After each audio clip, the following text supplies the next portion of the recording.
some bunnies with a Baduka dunk. Way downtown. Bang! Bang! Mama, there goes that man. Welcome to A Tribe Called Swish. This is the three-man weave version. We have me running point again. We have Kev from Ohio on the wing. And Jay Money, of course, cutting to the basket one more time. As always, we're brought to you by Southern Edge Beverage Company. Like, subscribe, share. Don't be a hater your whole life. Help a brother out. We like y'all. Y'all like us. Let's do it. Let's do this thing. All right. Yeah, we have a discount code again in the comments. So use it, all that good stuff. Fellas, how are we doing? A little later start than normal, but it's all good. How are we doing tonight? I'm full. J Money, I'm settled. I'm ready now. You just on the go. I'm settled. Yeah, so for people who are watching, while we were waiting around, about to get started watching the game, Jay Money decided he was ready to eat, like not like a snack. He had dinner. So I did him the dignity of not recording it, but he was.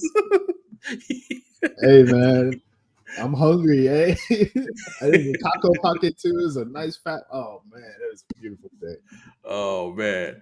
All right, so we got some basketball to talk about as always. So first, we're going to talk about what's going on with the Clippers and the Timberwolves, because this is not a good start for either of them. So the T-Wolves, they had, the star was out for a few games, but the Clippers, they look bad. So Kev, you might not know this, but me and Josh, we have this thing where we don't believe Tyronn Lue is a good coach. And I think this is starting to prove it that LeBron ring might be still be doing a lot of talking. I mean, it's starting to see like he might be in Doc Rivers territory. That's just I don't know, but both of these squads are in trouble. And what are y'all seeing? Where's the petition? I want to sign that list. I don't think he's a good coach either. Okay, I don't think he's a good coach either. So the irony about that, B, is like, think about it. When he took over the coaching job, Blatt was on a good job. We were number 1 in the East. It was at the All-Star at the break, and then he steps in. And even during the stretch that he stepped in, he still went on a hiatus because he needed a mental break. So do I think he's a good coach? No, I really don't. I think certainly, I don't question his acumen, but I just don't think he's the type of coach that, is going to kind of propel you to that next level. And I think it's showing again in Los Angeles. I agree. I have a coach in mind that would be a better coach than Tyronn Lue. Anybody? I think they're the same person. Plot twist. Yeah, I think Tyronn Lue, I think he might be done, man. If this is not going to be a successful year, I think he's out of there. He basically built a retirement home. It's a whole bunch of guys. As James Harden is close to out of his prime, if not already out of his prime. CP3 is out of there. Kawhi is probably a year or two getting close to coming out of his prime. You got Brook Lopez. What are we doing at that point? So I think it was a waste. That is a retirement home. You make a good point. Yeah. You know what? Look at the correlation from that coaching tree. What does Doc Rivers do? Same thing. You stockpile aging players and you try to make it work, but has it worked? Go back to the days. Go back to that Laker team, and even when it worked once, you had a mix of youth in there. You had Rondo. You had a mix in there. But go back to like his Clipper days. Hedo, Turkoglu. None of those teams really worked, and now Lue, Tyronn Lue comes from that same coaching tree, doing the same thing, same type of methods, and it's not working. I think it's time for him to go too. I agree. Yeah, I think we've been giving him a pass because the Clippers have never been healthy. And so we're like, well, he's doing a lot with a little, and they're never healthy. Kawhi was always out. Paul George was out. Somebody was always, they were moving around players through trades, free agencies or whatever. And we were like, okay, this can work. They just need health. And they've got decent health this year. I think Kawhi only missed like 1 or 2 games, but they don't look good. Like they just don't look good. And that loss, Norman Powell, like they can't. They have a hard time scoring. Like when Kawhi is not in the lineup, they have a hard time scoring. James Harden is still playing. He's never going to be Houston James Harden. That person is done. But supreme point guard James Harden has arrived, and he's going to give you 12, 13 times, but that shot is not like how it was, and they need points. They're a good paper team, honestly. It's that they're a team that goes like sound good, but will it really be good? So, I think as Kev would say, blow it up, start over. When I think about Tyronn Lue, I think about Allen Iverson stepping over him before I think about him as a coach. No lies told. It's true. But what about the T-Wolves? I mean, Anthony Edwards missed a few games. That definitely hurt their start, but they don't look good either. Like I honestly think they are a West Coast version of the Knicks, where it's like they don't look special. They just don't look special. Like you see them. Anthony Edwards, yes, he's special. Absolutely. But the rest of that team, there's nobody who you could say, okay, when Anthony Edwards sits down, this person for sure is going to step up. Julius Randle gave us fool's gold in the playoffs. We were like, oh, is this real? He was dropping 30 and 15, and we were like getting triple-double. Like, okay, this is real. And now he's back to regular Julius Randle and moping on the court and not being aggressive a lot of times and taking bad shots. So this, like, I don't think this team is.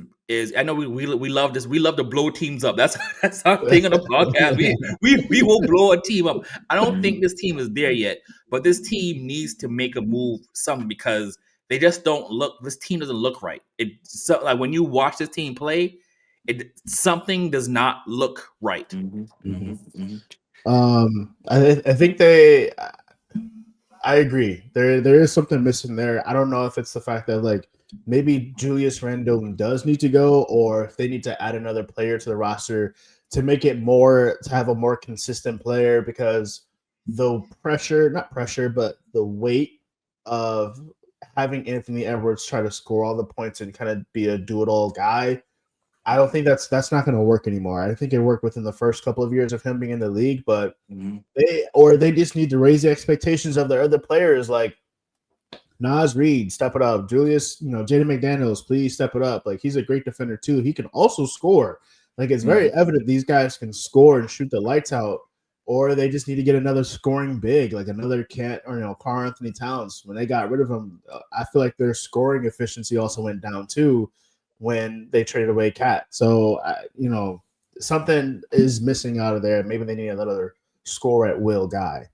J Money, we're like-minded on this one. You know what? Because as you spoke, I'm thinking about when you got Cat out of there, you're missing that stretch big, and I think Naz Reid can be that, but yet you start Rudy Gobert.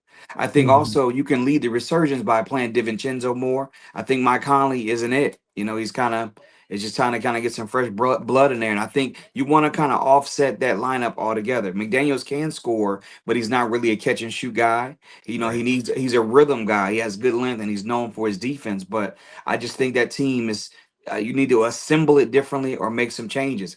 Let me ask you this. What does Ja Morant do for that team? Can they get him? They have to Buns and baby mamas. I don't know.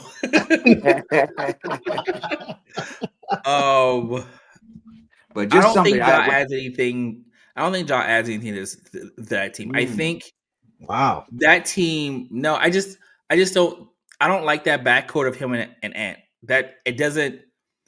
I don't like that. I feel like Ant, you might need to design a team like how you would design around Braun. Honestly, you need some catch and shoot players. You need somebody who could take the ball handling load off him sometimes, and you need a defensive big, not a special big, just a defensive big. I think you might have to build it like that, because that's the problem, is that when he's starting to see it, the defense collapses around him, and now that he can shoot, they just throwing everything at him. So they were like, okay, we'll lag off him because he can't shoot. He's like, okay, fine, I know I'm learning how to shoot the three. All right, cool. Now they're throwing double teams at him. So they're just mixing up deep, but there's nobody around him that he get the ball to that he'd be like, okay, he's a bucket, or he's a Kyle Korver. If he has a Kyle Korver type player And don't say Klay Thompson. We'll get to him later. But he gets a Kyle Korver type of player. I think that's what they need. Gotcha. I gotta say I disagree because not on the Klay Thompson part, but I think Ja Morant would be a complimentary player to Anthony Edwards, honestly. And you said it already in what you were saying, B more, is that Anthony Edwards can now shoot. And so now that the defenses are also there, if Ja Morant was back there, the defense will also have to react to Ja Morant because he'll go to the paint, and that'll free up Anthony Edwards to do whatever he needs to do. I think the system and the playbook probably doesn't need to change that much. It's just the fact of like you got two guys that kind of play the same, but Ja Morant is more reliable. You can, if Anthony Edwards isn't scoring, Ja Morant can easily give you 20-25 consistently on any given night, except for the beginning of the seasons. But he's I would say he would be the number one guy if he went over to the Wolves, and then Ant would be the number two guy. I don't know about that. Ja improves tempo. I think Ja would help you score much easier if you're Rudy Gobert.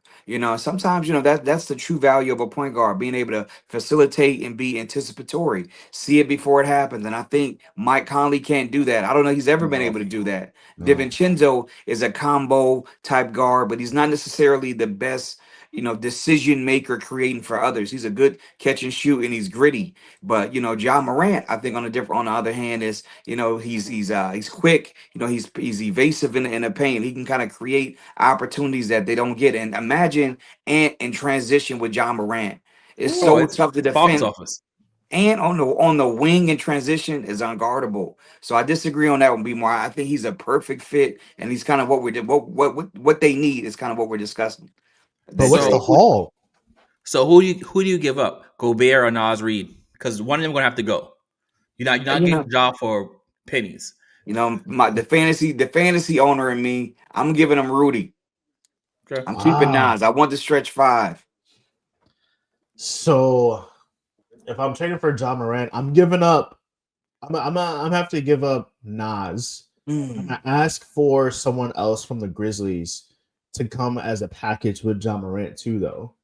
And I think Dante DiVincenzo probably would go in that package as well. I agree. And I'll probably ask for oh my gosh, I'm looking at his face. Number 7, Saldama. Okay. Yeah. I'm asking for him in return because I'm asking for him in return. I'm gonna probably keep Rudy there to go because we don't, outside of that, there's not another defensive big that's a good rim protector that the Wolves have. True. So unless we ask for Zach Edey, but he's also another crucial part in the Grizzlies, franchise too. Yeah. Love it. Yeah. All right. So let's move on to Houston. Listen, man, me and Josh, me and J Money, we came out here in the first week of the season, and they started out 0-2. We're like, oh man, this is not going to work. We up here sounding like we psychics. This is not going to work. And they just rattled off wins since that time, since we opened our mouth. they had a big win against Milwaukee over the weekend, and it looks like my boy Ime knows what he's doing. So this team looks like it's working. Like I watched part of that game, and Kevin Durant is able to get space. Sengun is just like, I don't know, man. He had Giannis in a spin cycle. It was bad, man. It was. So this Houston team, I think they're number 2 in the West now. Might be, we might have buried them a little prematurely. Right. So, question.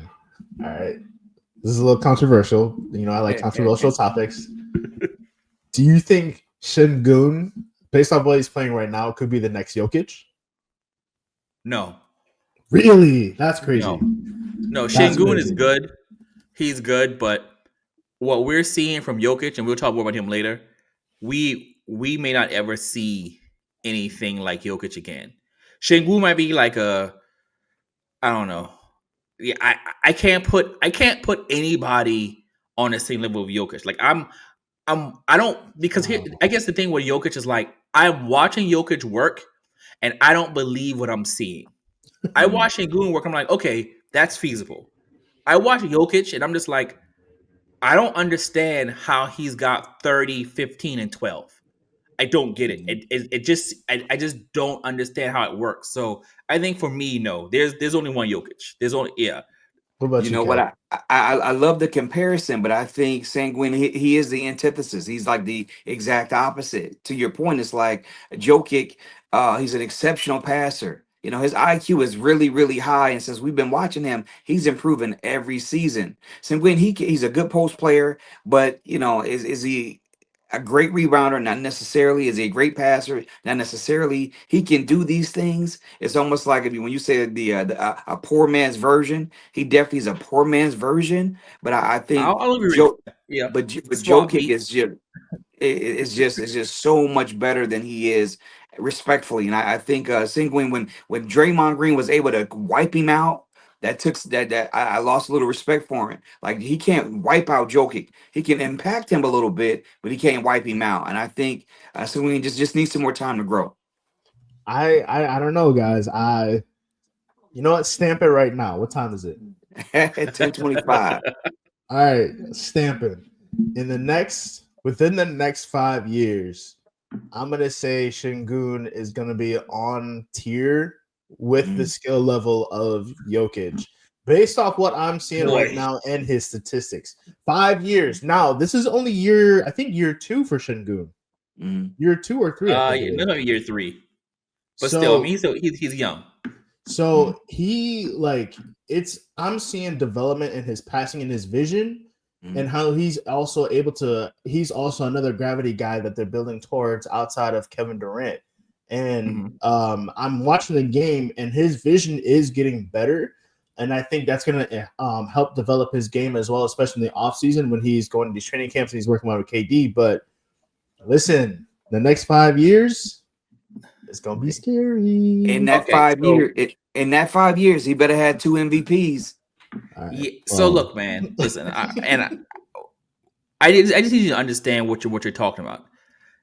He's and I say this lightly. He's only averaging 23 points, 10 boards, and 7 assists. All right. I mean, like those are cool numbers, but when we look at, I'm gonna pull up Jokic numbers real quick. Also, it's gonna be like 30, 12, and 10 or something like that. It's not as close as you make it sound, fam. Like, all right, Jokic. Let me see what is Jokic doing this year so far. Jokic, 27, 25, 13 rebounds, 12 assists. This man is shooting 64% from the field. No, I'm just saying 3 or 4 threes a game. Wow. But I'm just saying, like, impressive. So I have another question then. Okay. I like where it's going. So are we more infatuated with Jokic because he has more flair to his game, or is it because is it really just statistics? I'm infatuated with Jokic because this man doesn't look like he wants to be there, and he's dropping triple doubles at ease. Like this man walks in and says, "All right, game time." He's like the old man you see at the park. Hey, little man, hey, give me that rock. He's that guy. He goes in and it just comes, and all of a sudden he just in dress pants and shoes and hitting jumpers. That like he's that guy, and you can't explain it. He has a 2-inch vertical, but he sees the floor. He sees where everything is going on the floor. So you're just like, so it's not the stats. It's just the fact that he's just that great, and he is so great. He's making us looking at other great players differently. Like Shea should be like we're looking at Shea like Shea is great, but we're looking at Giannis like Giannis is great, but this dude is, like any other time period, if there was no Jokic, Giannis and Shea would have the top billing all the time, but every time like Shea drops like a 40 ball, you see Jokic with some weird 35, 20, and 15 game. Like, why? Like, why is this even happening? He's just he's just that person. He just goes out there and does his job. His job is he just does well. I'm with you on that. I'm enamored with his efficiency. You just look at how productive he is. And I just think you can't overlook it. I'm not trying to overvalue or undervalue, but he is very efficient, and I think it kind of goes back to his IQ. I just don't see that on the other end. That's why I think I think that next 5 years, I'm with you on that. But it better have some hardware because this guy plays at a historic rate, a clip that we've never seen, and he gives you triple doubles. He's an exceptional passer, and the leadership. You see him talking to the refs. You see him in a huddle. You see him barking if he needs to. That's another element that it's one thing to be the best player by default, but he's the best player and he's the leader, undoubtedly. Absolutely, absolutely. But so, do we believe in this Houston team so far? Is this Yes. are we believing the hype, or are we still waiting and seeing? Because they still got some holes, but They do. I think if they're in a 7-game series with Denver, I take Denver. okay. Really? They miss Van Leet. You're going to miss that. You're going to need something to counter Jamal Murray. I can counter Kevin Durant by committee. I can put, Aaron Gordon can give me quality minutes. I got bodies to throw at him. And I just don't think you go piece by piece. Denver has the better team. So I think I'm going to go Houston because really, if we really look at it from another perspective, from history-wise, Jamal Murray disappears, and it's really just the Jokic show. Or it's Aaron Gordon if Jokic doesn't feel like putting up 30-plus points. Well, so to be fair, Jamal Murray disappeared last year. The previous 2 years, Jamal Murray has normally showed out. He doesn't play in the regular season, but he shows out in the playoffs. I don't know. I think I got to push. I think it's going 7.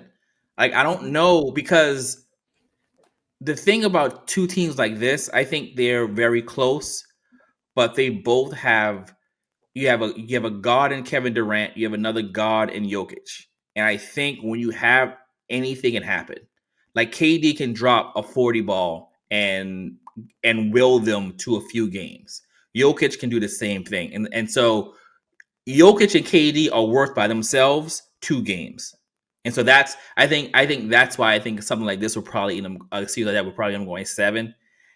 Mm-hmm. And I got it. If I had to right now, I would probably say Denver. I just don't know. Wow. I think the core of Houston is still young, and they are. Mm-hmm. Houston has got to this point earlier than what they're supposed to. You could say the same thing with OKC, but Houston got to this point a little earlier what they're supposed to. Mm-hmm. This year is going to be their growing pains. I think they're still figuring things out. They don't have a real point guard this year. This year's going to be a lot of growing pains to them.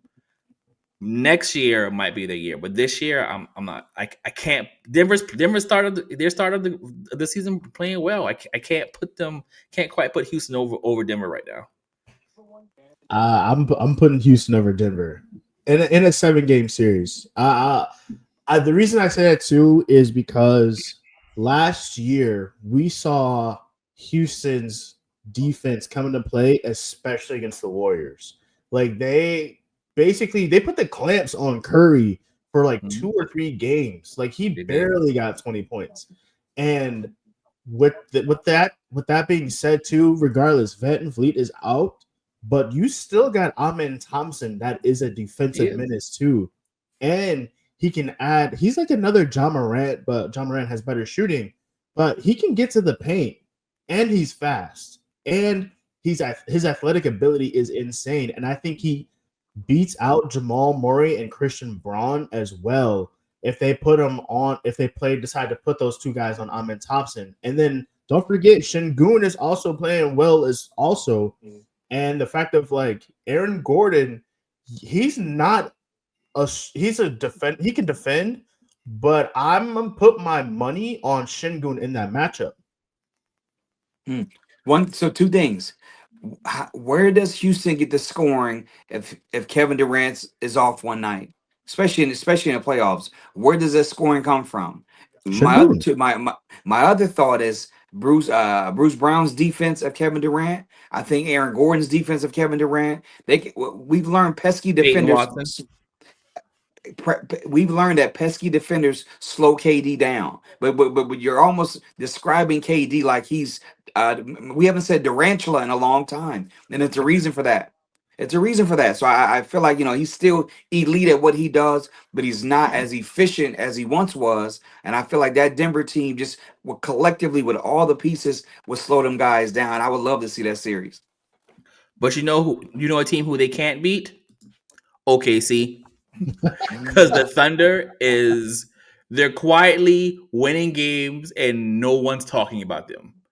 These guys have lost one game to start the season, and everyone's just, I guess we just expect it. So no one's like they're not making any top lines of anything. Like, look, this is our third topic, and they are the best team in the league. And it's like, and I guess it's boring to be great. I don't know, but I mean, Shea has come back and he's averaging 33, shooting 52% from the field.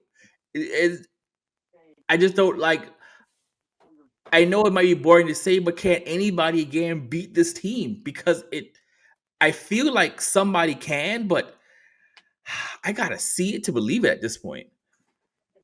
Kev, I'm gonna let you go first. You know what? Yeah, they're 10-1. They're smoking. I think the way other teams want to be a symbol, but they're not. OKC is. You got depth in the front court. You got bigs. You got an outstanding point guard and decision maker. What I love about Shea is that his way of winning, his leadership is just so different of the past. And there's a championship to go with it. I think sometimes we get enamored with how Kobe led, how MJ led, and it's just very intense, but it's not the only way to win. And I think Shea Alexander is just the different. Their locker room is very, and there's the camaraderie there. There's exclusivity. They Yes. keep it in house, and those guys really get it. So I think they're just really, really tough because of their assimilation. They got a good mix of youth and veterans. Having Caruso there. He's just such a glue guy. You want that type of guy on your roster. Then you got Shea. Then you got Chet. You got so many pieces, and you got to deal with Jay Will. So many people. And Dort. It's just endless. And I just feel like that team, they're assembled really well. But the only way to beat them may be them beating themselves by way of injury. But you gotta find a way to slow down Shea without sending a double team. And that's tough to do. For real. I agree. I don't know if I don't know if people are kind of like just saying that it's an expectation. I think it's also a market thing too of why they're not getting so much attention. It is disrespectful though, because they are the champs, they are winning games. I think what we're all used to as well, and obviously myself included, is that we're used to having one person just be that guy on that particular team to where we could talk about them. But with OKC, they have multiple guys that we can talk about on their team as well. I don't know if we've seen another team that has had that amount of depth. Like Kev, the guys that you just rattled off, what other team right now also has that kind of depth where if one guy falls, they really have the next man up mentality? You got to go to a different conference, the New York Knicks. You got to be more. I'm listening. I mean, that's the thing. You're right. They are a man down. Jalen Williams is out. He hasn't played this season. So, and they haven't missed a beat. So a team that deep, I mean, I guess the Knicks, but I don't know. I mean, the Knicks, we talked about the Knicks last week. I don't even want to. I don't want to mention the Knicks and the Thunder in the same breath because they are not the same. So, but yeah, they are just so deep. I mean, they just have bodies, and then they have that guy, the Serbian dude who they think is hot. They speak highly of. He hasn't even played yet because they don't really have minutes for him. And they're like, hey, we got this guy. He probably could start for a lot of teams, but we don't have any minutes for him right now. So he's just going to chill on the bench for a while. I think he hurt his knee last year in preseason. So they're like, take your time. Come up. It's they're just so deep, and and I think what I like about this team is I like the youthful energy. I like they're having fun. They're not taking themselves too serious. Like it's I think a lot of young players now, because of social media, they're so brand conscious, and it makes them boring. And this team is not boring. Like that's one thing. They have personalities. Like Chet. I mean, listen, Jet would the way how Chet acts. You would think Chet grew up in some like urban area around a bunch of black people. This guy is from Minnesota. Right. So but the thing is, but it's not, but when you see him, it's not like offensive. It's not like he's put on an act. You're like, oh yeah, he's just a cool white boy. Got it. Yeah. Cool, no problem. Like they all have this, this vibe about them. Go ahead, Kevin. And who does Chet work out with mostly in the summers? KG. So you're absolutely right. Look at the attitude of him, and that's just so unique. And that team is going to be really, really tough. I'm listening, Jay. I'm sorry. Oh no, you're good. I think also my biggest critique of Chet, as much as I like him, I really want him to get some more muscle on him. If he's going to be as aggressive as he is and also shoot the 3-ball, like I put him and Wemby on the same, level as when it comes to body frame. Like they're still young, they'll grow into it. But I really, really, when you're in the league, like you are going to get another generation of guys like Bron, body physique wise, coming into the paint, and you're just going to be putting a body back. Like at least be, Rudy Gobert. He's not massive, but you can tell he's got muscle on him. His physique is very sturdy. He's very liable. And with Chet, I think also the thing when it comes to his ankles too, it comes with physique as well and flexibility. So when that happens, I think they're going to be. They could go for a 3-peat. Honestly, I think they'll be like the next generation of the Warriors. To be honest with you, they're going to be a scary team for the next. They'll run the league for the next 5 years. I mean, they got the cap room and the picks. They very well could. Absolutely. All right, so a team that also doesn't get talked about out west, Portland. Like, like you lose your coach to gambling.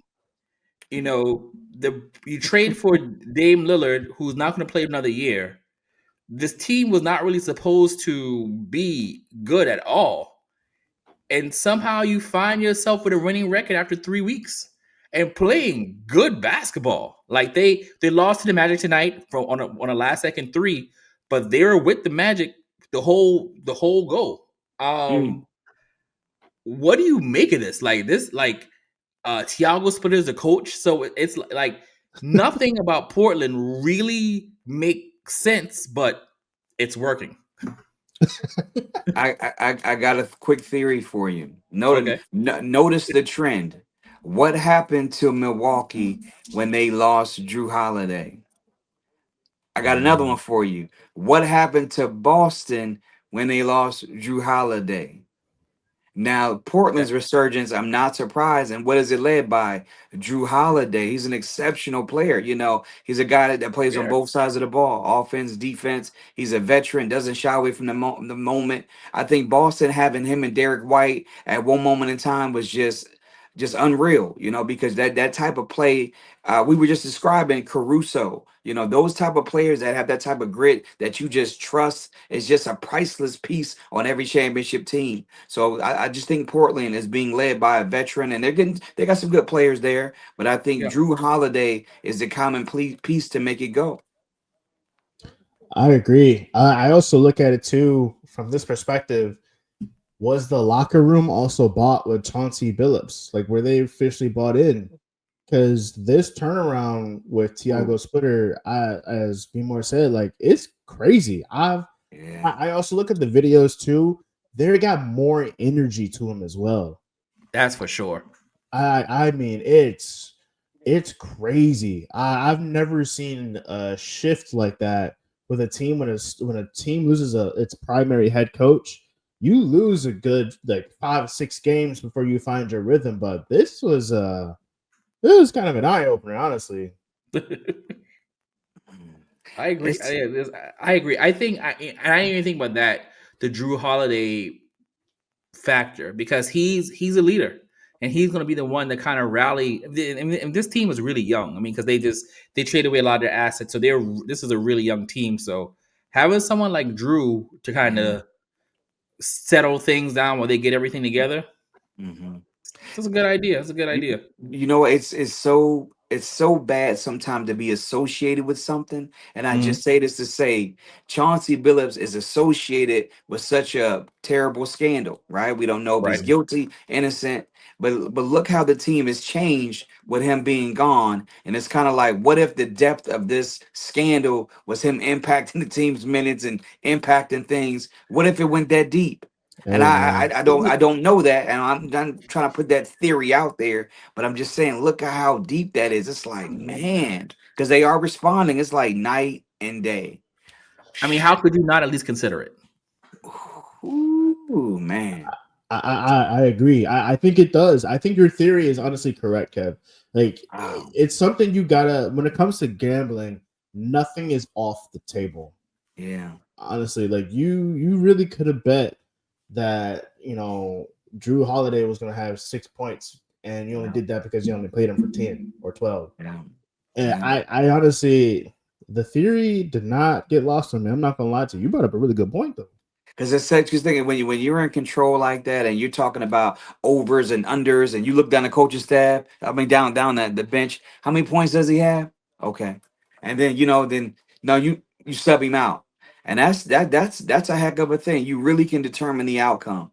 And I just hate Absolutely. again that he's associated with it. Hopefully, let the truth prevail. But it's tough. It's tough. It is tough, for real.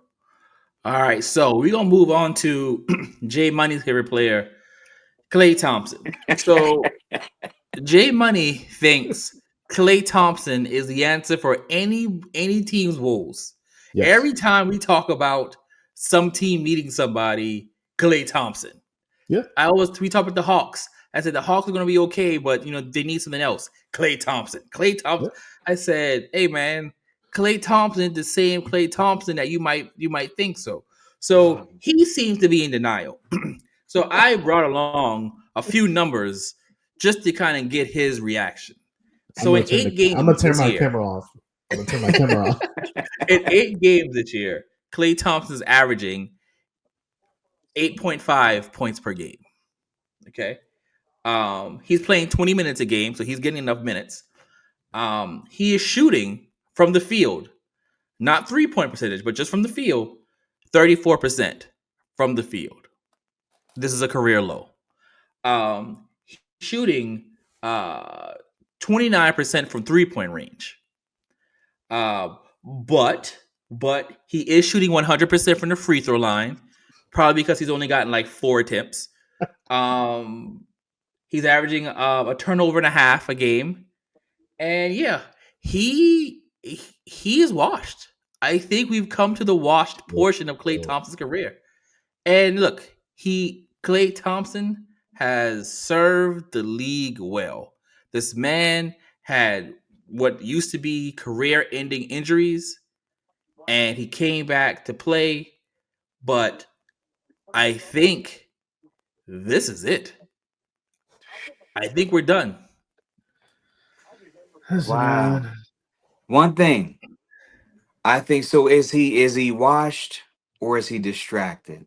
So when I see Klay Thompson doing more TikToks, working out with Meg Thee Stallion, than I see him shooting jump shots, and that's tough. I think Klay. I saw a video of Klay curl. He was curling his dog, and his dog is like 6 pounds, and I'm like, I don't know. Eventually you grow up and you do your thing. But I just know when he was in Oakland, him and Curry, which is all about shooting. Though you're playing at the highest level, repetition, just in love with the craft. And I'm not saying he's not in love with the craft. I'm just implying that he may not be washed. He may be distracted. No Klay Thompson slander will be tolerated. As long as I am a participant on this podcast, you may Unc, you may fire me tomorrow, but I will shout Klay Thompson's greatness till the end of my days. Listen. Let's talk. You want to talk about Klay Thompson's turnover ratio? Let's look at LaMelo's turnover ratio. He's got 2.5 turnovers a game. But I don't know if he, Kev, to your point, it has been thrown out there that he has been distracted, which is affecting his performance. I don't know if it's that. I also think about, is the system really for him? Did he really go over to, because he went over there to be partnered up with Kyrie and AD. And now your guys that you really went over there for to attempt to get another ring are not really there anymore. So good point. I mean, if I'm him, I'm kind of like, bro, I still love the game, but like, do I really care at this point? Like, these guys are out. Like, I'm shooting it, but like, I don't really care right now. Until these guys come back, then I'll show up. But I think benching him was kind of crazy. I don't think it was crazy, but I think it was like you should have just dropped his minutes to maybe a 6-man thing or something like that. But you started D-Lo, you not getting any better either way. No. Like you just changed the name, you get the same person. But well, you're kind of right.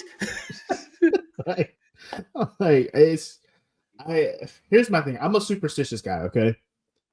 I think ever since Klay Thompson got that stupid armband on as an accessory, I think it affected his shooting. Like, he never had an armband. He never had knee pads. I don't know what he's doing, but take off the armband and then, let's see what happens. Then talk to me. And I don't even see another situation for him, because where he's at in his career, he's catch and shoot. He may be able to play quality minutes defensively on a third tier guy. He's not stopping the main guys. You can't put him on them. And I don't know where he goes, and he's just a good fit even for these teams that just are a piece away. I don't really see it. Klay, that window might be really closed. Minnesota. He could go to Minnesota. You need a catch and shoot guy. You can get him for pennies. I mean, I would not be mad at that. But Klay, listen, I was shocked Klay went that far from the West Coast to go to Texas, because Klay is a Cali kid, and Klay does not seem like he wants to be really far from fun and sun. He got the sun in Texas because it's hot. I cannot see Klay playing in any cold weather team. Like, I feel like if he got traded to a cold weather team, he would retire on the spot. He just doesn't seem like that type of guy. Like, he's just a California kid. He can't. I don't know. It would be funny to see Klay in Minnesota, because I just don't know how he would function in Minnesota, honestly. A mama named him Klay. I'm gonna call him Klay, but he should have listened to his dad on this one. Dad said what? Go to the Lakers. That's where he should have went. Yeah. He didn't listen. I would have been perfectly fine with him going to the Lakers if Bron wasn't there.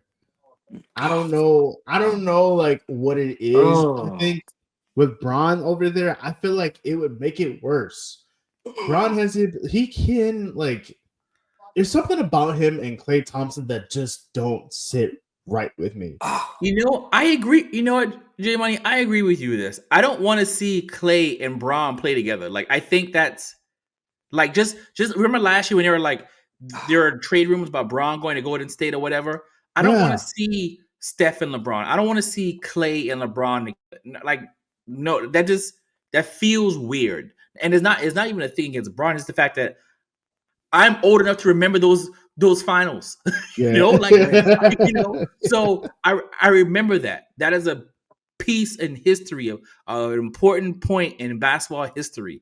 And yes, I know at the end of people's careers, things happen. Karl Malone to the Lakers, which was very weird, which Gary Payne to the Lakers also, which I would have never thought I would see things like that. But no, I don't want to see Klay Thompson in a Laker uniform, partly because of him and Bron, partly because his dad played and his dad was actually really good, and that makes it even weirder for him to be in a Laker uniform. I veto that all the way. And look, and there is no basketball reason outside of my feelings. Like, that's really why. No, Jay, you breaking my heart with that one. How I'm could you sorry, say man. that? So I'm but sorry. I challenge that. And why do I challenge that? LeBron has made a career of giving guys opportunities, being a catch and shoot guy.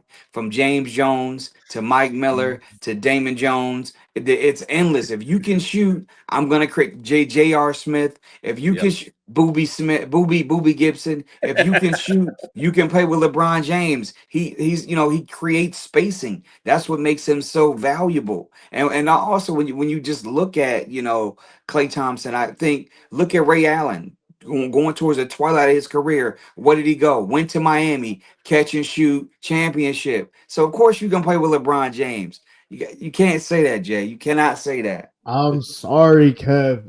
Oh my God. It's like me eating a raw thing of onions. It don't sit right. I don't understand it. I agree, man. I gotta roll with J minus one, man.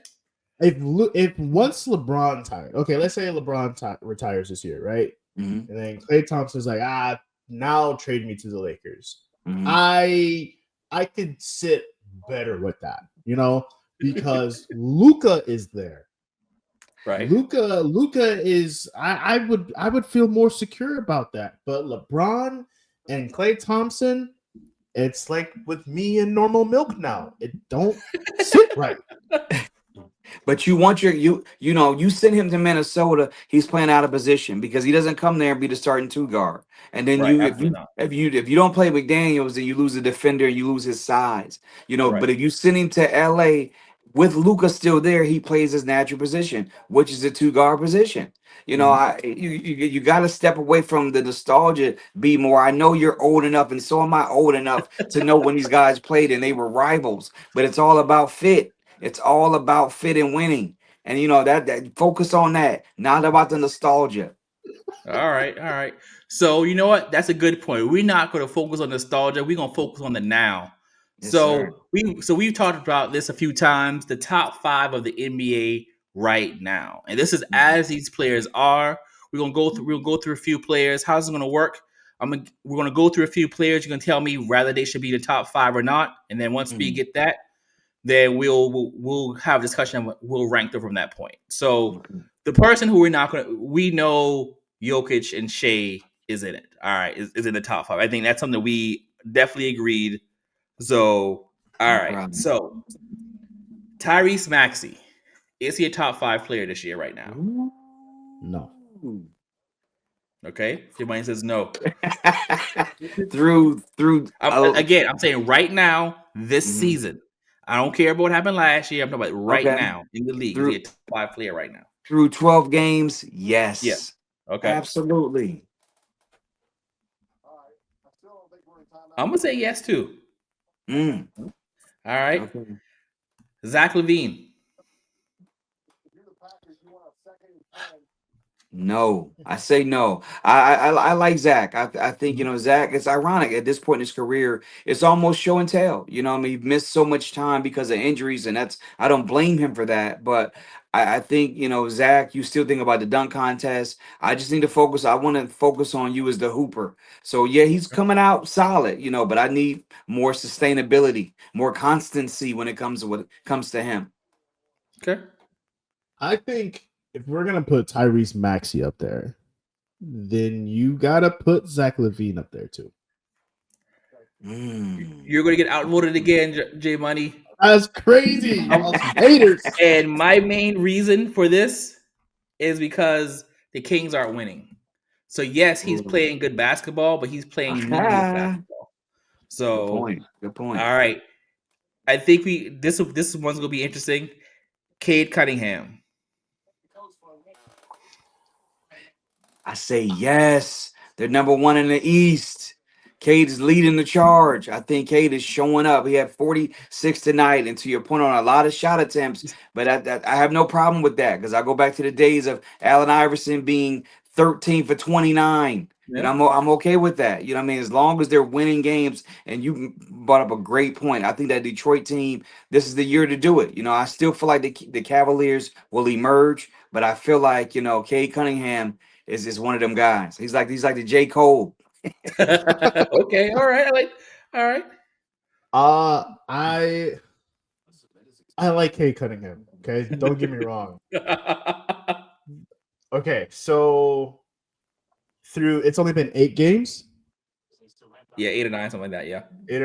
So right now he's averaging 25, 4, and 9. I don't know. I think over the past 3 games where today he dropped 46, last game he dropped 26, the game before that he dropped 34. He's averaging pretty much almost a double for the time being, but I think based off ratings and averages right now, I'm gonna say no, but because Tyrese Maxey is actually on a different tier than Cade Cunningham right now, like. That's what I'm gonna say. Different tier, okay. So you're gonna say no? You saying no or yes? I'm saying no. Okay. I'm saying no. Hey man, J Money, I hate to do it to you. Why are you doing it? Y'all hate me today? What is this? Listen, Cade is second in league in assists, dog. He's only behind Jokic. God. I get what you're saying. Though. You make a good point. I see why, but the team is winning. He's second in league in assist. Yeah, I gotta go. I gotta go yeah on this one. I honestly thought you were gonna go yeah on Cade. That's interesting. I thought you were gonna go yeah on Cade, J Money. I love Cade. I've been a fan of him since he came over from Oklahoma. Okay, but question. All right, so this one's gonna probably have some dispute. Donovan Mitchell. Yes.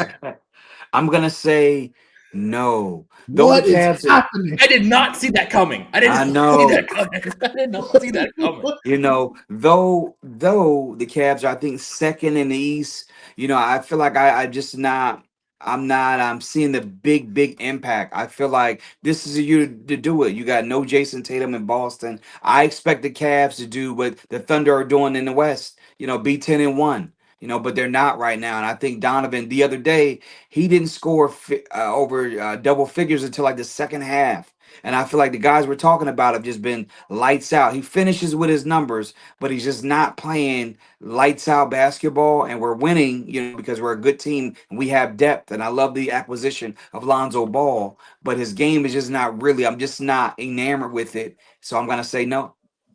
Wow. I completely thought those. All right, J Money, state your case. I'm gonna say yes, but statistically no. But I wholeheartedly, my solid answer is yes. Okay. Really, because he's not a bad scorer. Yes, his team. If we're gonna go off of teams that are winning, yes, he deserves to be up there. Also, when he drops 30 or 28, it's a smooth 28 or 30. Like it is. No, like I feel like him and Shea almost kind of play the same pace. But it's a I don't know how to describe it. It's a smooth 30. It's smooth 30. It's not loud. It is. It's a yeah, and then I go about my way. But he's dropping 33 and 5. Look how different he looks with Coco Jones on his arm. But we don't have to go that far. We don't have to go that far. It's okay. All right. So I gotta side with my boy Kevin again. No, What's happening tonight? And I think that could change in a couple of weeks because he's been kind of. His game's been elevated. Like he had that big game 2 nights ago because he said the kid was talking trash on him on 2K, and so he had a big night. Right. So I think he could definitely be a top 5 player. I just don't think right now. I haven't seen it from him this year, but I know he can be. All right. Wow, this has gone interesting. I must say. All right, Wemby. Y'all hate me. Just say that, man. Is Wemby top 5 right now? Jay, you got it, Jay. No, because I feel like y'all gonna troll me on purpose now. No, man. See, y'all been tripping the past 5 minutes. I'm gonna say yes. Okay. If either of you say no, I'm logging off. You know what? I'm gonna say no. And the reason why I say no is that we saw the God Sham God, we saw the moves, we saw the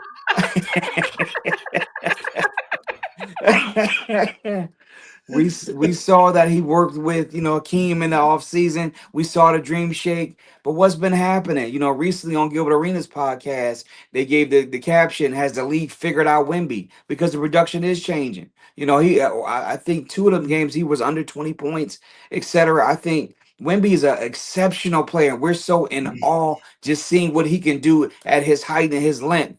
But I don't know, these last 4 games or so, he's not looking like to the point where like looking at Cade and these others, he's just not looking that explosive. Though he's an exceptional player. So my vote is no. So you're out of your mind, Kev. I'm breaking with you on this one. You're out of your mind. So yes, his scoring has been down because the league are throwing a bunch of players at him. You know what's not down? His rebounds and his blocks. So yeah, if he's going to give me 18, 5, and 6 blocks, that is, sure. No, he is still top 5 because nobody is doing what Wemby can do right now. No, nobody. Inside, outside. He's everything that we were worried about Wemby being. Someone who's obsessed with their 3-point line, someone who doesn't have a post game, someone who will focus on offense and not his defense. Everything, every complaint, any hater comment he must have heard. And when he went on his side quest over the summer, this man went on a side quest with the Monks. This man trained with Kevin Garnett. This man went to WWE star Mark Henry to learn how to lift weights. He spent his summer doing everything, and now he's just being this dominant player. So yes, absolutely, Wemby is top 5. All right, I get it. All right, so now a curveball, and when I looked at the numbers, I couldn't believe it, but Josh Giddey is top 5 in assists in the league. He's also a top 20 scorer right now. The Bulls are like the 3rd or 4th seed in the Eastern Conference. So I know you won't necessarily think of him as a top 5 player, but with his production and the Bulls' good record, should he be considered? Go ahead, Kev. J Money, I say no. Giddy's playing really, really well, and I think once he got past those off the court distractions, it allowed him to open up and be his truest self, and he's playing really, really well. I think we just got to see more. I think I love the way he's playing. I think he's a good passer. I think the jump shot is still a little iffy. I think that's the one element of his game that he has to improve, but he's a really good rebounder, and I enjoy seeing him play. But I just say no because it's they're again, if they were number 1 in the East, then maybe that's different. But I think he's just playing really well, and we're surprised that what Chicago is doing, but I say no. Okay. All right. What about you, not Josh? Telling me anymore. I'm gonna say no as well. I think he's doing great. There's no denying that. My other thing too is this, as Kev already said it already, like the off-court antics, that's gonna follow him for the rest of his career. Whether it's true or not, whether she was 18 or whatever the case may be, this is weird. But yeah, man, he's probably he's not even a top 20. I'm sorry, I don't. He's not even a top 20. That is. I understand.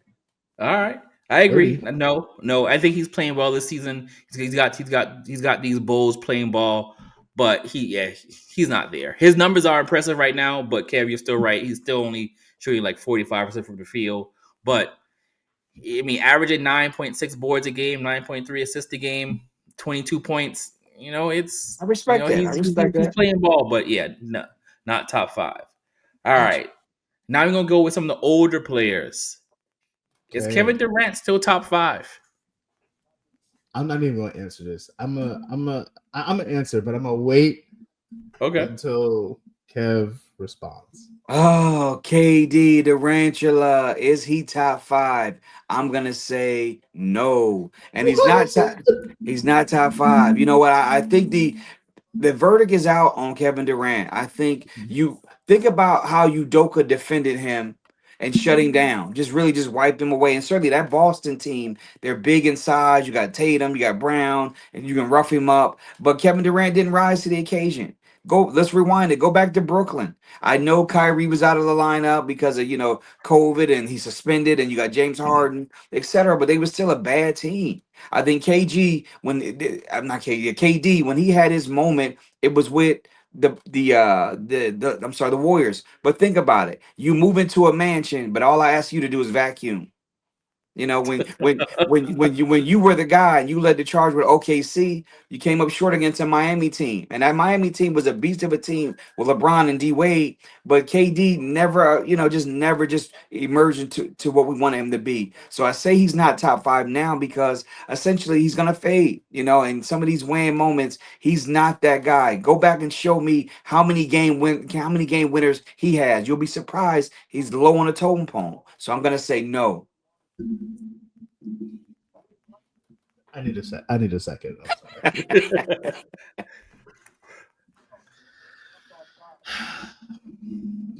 Kev has just had a mission out tonight too. We were on the same wavelength for the first 30 minutes, and then we went rage bait. So that's kind of crazy. I'm gonna say yes. Kev is always going to be a top 5 or a top 10 player in the NBA, and primarily because of his efficiency rating as well. It's so for field goal percentage, he's as of right now in November, his field goal percentage is 50.2%. Who else is shooting in his position is shooting that efficient in the league right now? Good point. I'm gonna say yes. He's always gonna be a top 5 player. It's always the argument is always going to be between like him, Bron, Curry, whatever. And then the other 3, is up for discussion. But KD, absolutely yes.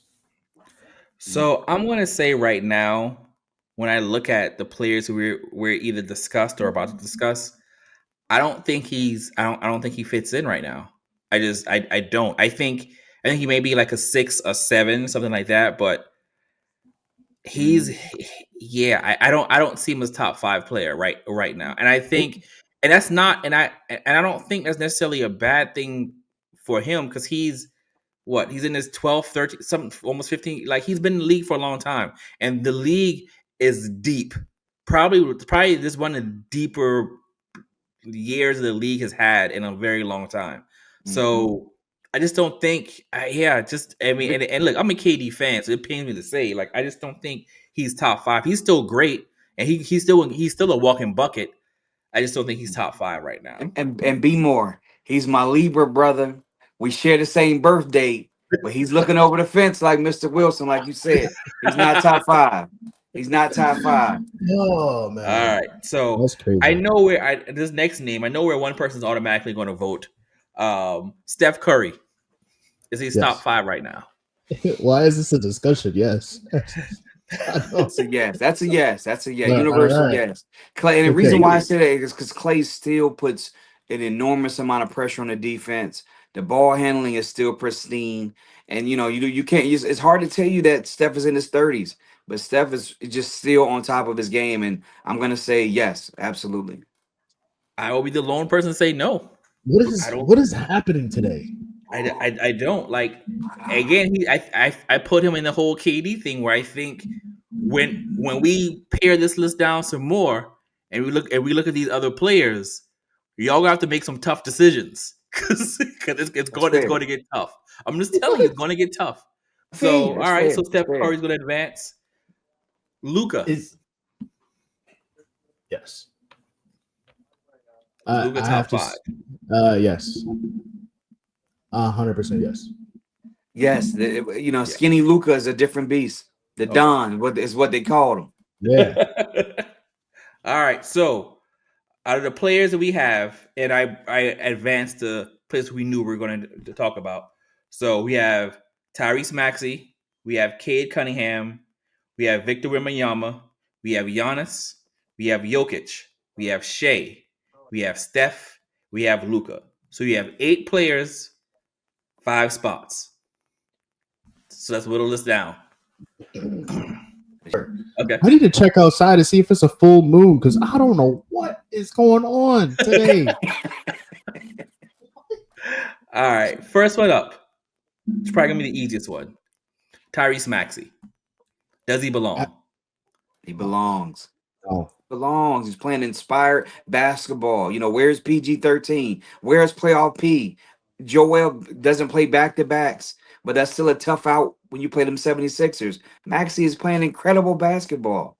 Absolutely. So Maxey's in your top 5. Absolutely. All right. I'm saying no. If you put Tyrese against Steph Curry, who's winning? That's different. That's different. That's different. Hey, guys, don't jump the gun. We have a production here. Easy. You're killing me, Smalls. Oh, all right. God. Jay Buddy, does Tyrese Maxey make your top 5? No. All right. Does not make my top 5 either. Bro. Great player, having a great season, but no. All right. Kev, you got 4 spots left. Me and Jay Money, we still got our 5. Next, Cade Cunningham. Yes, absolutely. They're number 1 in the East. He's playing, he's leading the charge. He's the best player and he's their leader. I see K doesn't lack for anything. He doesn't shy away from the moments. And I think you're just seeing it in his plays playing inspired basketball. It's a yes. All right, Jay Money. No, Your Honor. All right. I'm going to go with no also. I like Cade. I think he's doing a lot. But again, I see these next names that are coming up, and I can't put him over some of these names. All right. Victor Wembanyama. It's a no for me. It's a no for me. I think he started off. He started off surging, but it's starting to dwindle a little bit, and I think teams are learning how to defend him, and we're seeing it. Out of the Spurs, what are they like 6, 7? They're not on top of the West. I think I say no because he looks good, and we're still enamored, and we love how it looks. But what's the results? No. All right. For the record, the Spurs are 8-2, so they're still winning. But okay, Jay Money, what do you think? I'm gonna say yes. Okay. He's averaging a double-double. Listen, his defensive. He's also a top-tier candidate for Defensive Player of the Year. And honestly, sure. I think he also could make a case for MVP. All right, I agree with Jay Money. Vic, hey, you don't ignore an alien, and when an alien comes to Earth, you don't ignore the alien. Okay, that's what this man is. All right, another alien, slightly older, Giannis. Kev, is he in your top 5? You have 3 spots left. Yes. I'm putting him in there, because Giannis' work ethic is just impeccable. He doesn't shy away from the moments. I think he plays to his strengths. Sometimes you want him to pass the ball instead of shooting. Chris Middleton is gone. That used to be his safety net, and now he just had, and Damian Lillard is gone. So he has to lead the charge. He's still being diplomatic, saying all the right things, competing, and I love what I'm seeing out of Giannis right now. All right, Jay Money. No, I'm just kidding. Yes, absolutely. Yeah. Now you know how it feels. Yes, I think he's averaging a triple-double right now. Probably close to it. Would surprise me. Yeah, I think Giannis is one of those players that you could give all the hardware for. All the trophies, I think, outside of Rookie of the Year, he is a guy that deserves all the accolades. Like, you can't ignore him. Kev, to your point, you can't ignore his work ethic. I think his also field goal percentage is also going up as well since he came into the league. He's working on his craft. That is a guy that wants to win. If I had a person that would start to build a team around, Giannis is number one on that list. That you can't knock him. All right, he's our first unanimous pick. I think the next guy will be unanimous also. Jokic. Astounding, yes, absolutely, man. He's something. He's getting better every year. He shoots 3-pointers. He can defend. He can rebound. He does everything. And Jokic right now is just looking like another historic season. And it's a big yes for me. Yes, for me too. He's not a guy I would start building my team around just based off my preference, but yes, absolutely. His stats. He's got a ring. He's got 2 MVPs. Absolutely, yes. Yeah. Same, yes. We talked about him early in the podcast. There's nobody better than him right now. So, Kev, you only have one slot left. You're very happy early on. So, all right. Next player, Shea, SGA. Shea, is he top 5? Shea Glizzy, he is definitely top 5, man. He is just outstanding. He puts so much pressure on the defense. I love seeing, his creativity in the paint, and I love his leadership. I love his spirit as a player. And right now, and they're 10-1, and they're missing some of their pieces, and he's still leading the charge. It's absolutely yes, absolutely. All right. So your team is full now. I'm done. J Money. Yes. All right. Finals MVP. He's a finals winner. He's a champion. Did he get most improved player too? Did he last year? I don't recall. I feel like he did. He? No, not last year. That might have been 2 years ago. Yeah, at some point. Yeah, might have been 2 years ago. Yeah. He is also a player that I would also build my team around. I love his game, his efficiency, he's smooth as well. Also I think he's also a great clutch player too when it comes down to it. Free throw merchant, call him what you call it what you will. If you hate it, stop it. And right now you can't stop it. So yes, absolutely. All right. Hey guys, I gotta pause for a second. My dog has to go out. Give me a second. Yeah, I'm gonna eat my dinner. All right. So we all agree on SGA. Next, Steph Curry. My team is done. You got it. Your team is done. So J Money.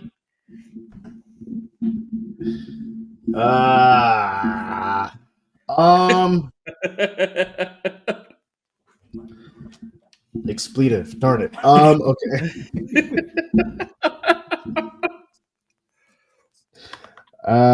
Come back to me. All right. For me, it's a no because I know who's the last person who's left. So it's a no for me on Steph Curry, dog. All right.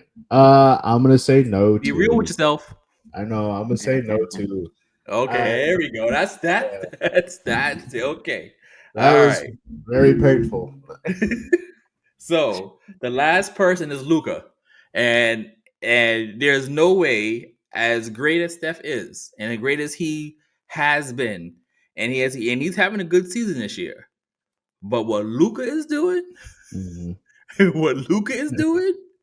hey man, that's not normal. Like he's doing Steph Curry 2015 stuff. Like that's the level Luka's flirting with right now. Yeah. Luka had 22 against Atlanta. I mean, Luka is good. Luka is elite. Luka is something we've never seen at one moment in time. I think he's Larry Bird, times 2, right? But at times Luka plays uninspired basketball, and there's rumors about Dallas trading him because of weight issues. So Luka is a baller, he's a Don. But come on, be more. Come on. Dude, he's averaging almost 40. And granted, he has only played half the season. But come on, man. Come on, I don't man. know. Hopefully, he can sustain it. Come on. Hold on, dude. Come on. All right. Yes, he had the 22 against the Hawks. Mhm. He had 38 tonight against the Hornets, 35 against the Spurs, 29 against the Heat, 44 against the Grizzlies, 49 against the Timberwolves, and 43 against the Warriors. He Come on. cooking. I mean, he's cooking, but a lot of them teams are playing uninspired bad basketball too. So look, I mean, besides the Spurs win, I'm like, listen, I hear that's you, a and I'm good not point. knocking it. I like it. I love what he's doing. Hopefully, it goes up another notch when GOAT returns. But we'll see. Listen, I hear what you're saying, but you can only play who the people put in front of you, and Good the people, point. and he is killing the people who they're putting in front of him. He missed a couple games, but he is. Listen, man, he is not. He is not taking prisoners. Good point. Oh, Good Jay point. Money's he's in prayer right now. So.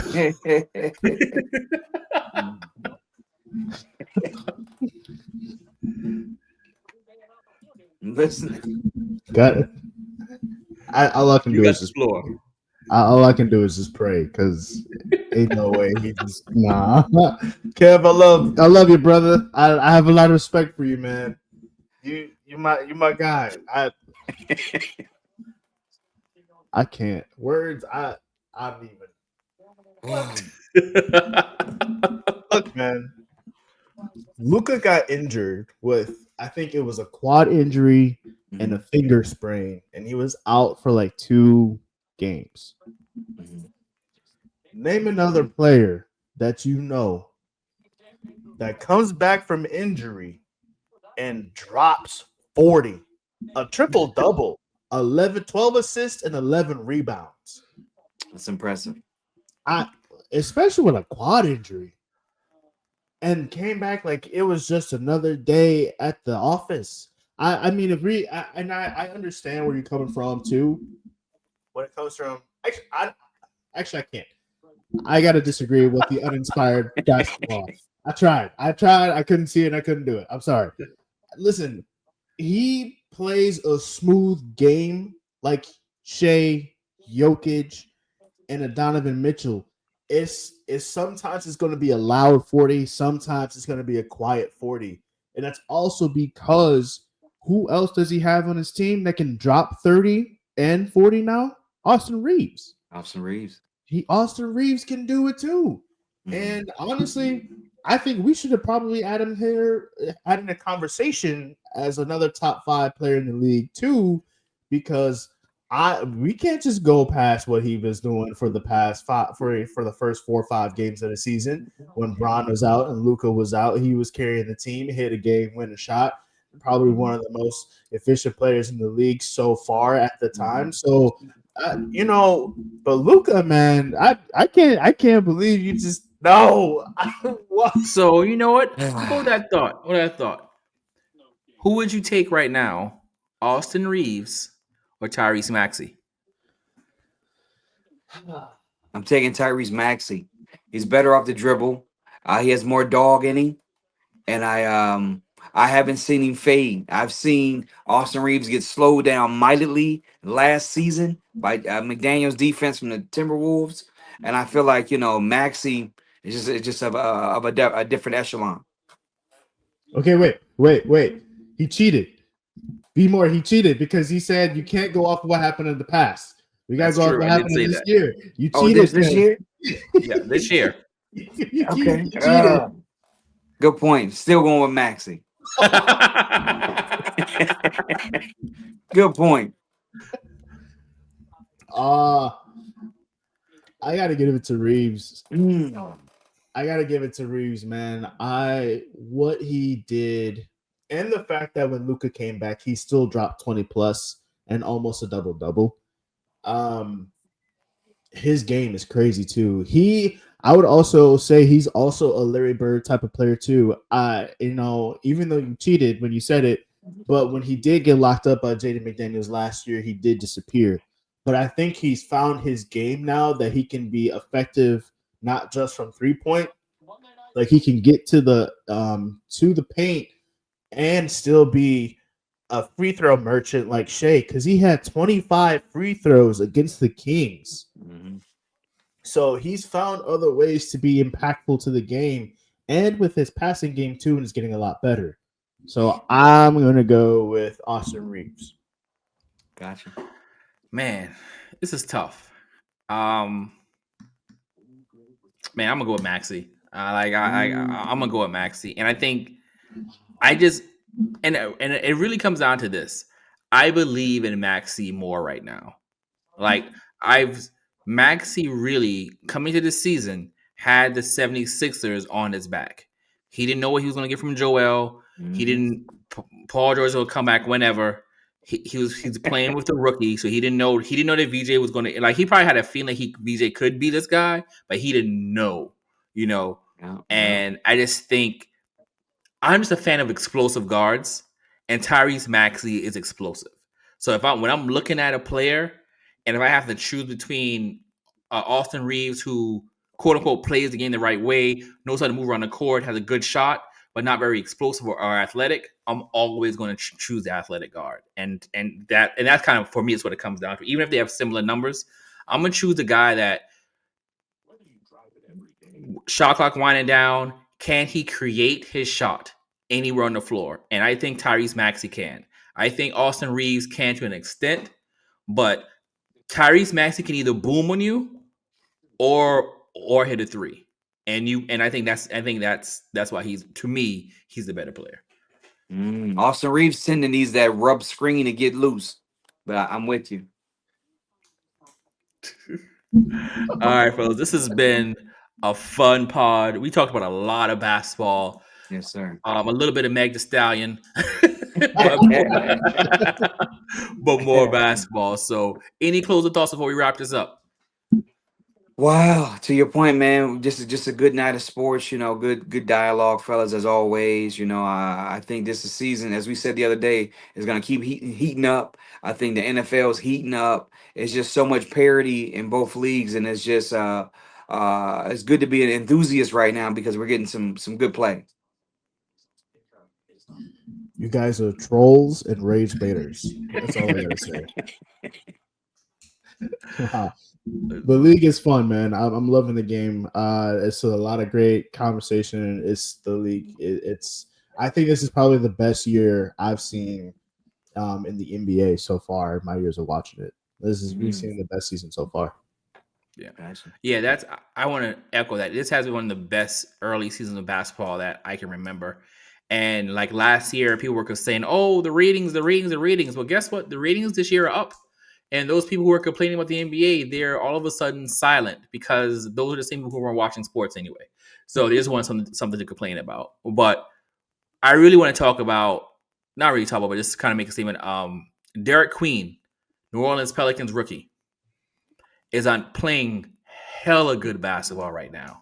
Yeah. And that team has won like 2 of their last 3 games, but that's still a bad team. And it always pains me to see people like balling out and just in a bad situation. He's a rookie, so he's got to go through this. But man, no one is going to know about this season that he's having. I mean, no one's going to know about it. And it's funny that his former high school teammate Cooper Flagg was the guy who we thought was going to be the top rookie. And when you look at the numbers, Derek Queen is playing better than his former high school teammate. So. Wow, good point. Keep an eye out for Derek Queen. Keep an eye out for Derek Queen in New Orleans. What you got? Would you take Derek Queen or Zion Williamson? It's hard for me to get off this Zion narcotic. I'll be honest with you. I still believe. So yeah, I'm still going to take Zion. I probably shouldn't. I need to go to rehab, but I don't want to yet. Yeah. Zion's special, man. It's just tough, but it goes back to J Money. The best ability is availability. So put that on the shirt, man. Hey, that might be some merch. That might right. All right. So on that note, we're gonna head out of here, man. J Money, Care from Ohio, Be More, A Tribe Called Swish podcast, brought to you by Southern Edge Beverages. Yo, it's been a pleasure as always, fellas. Likewise.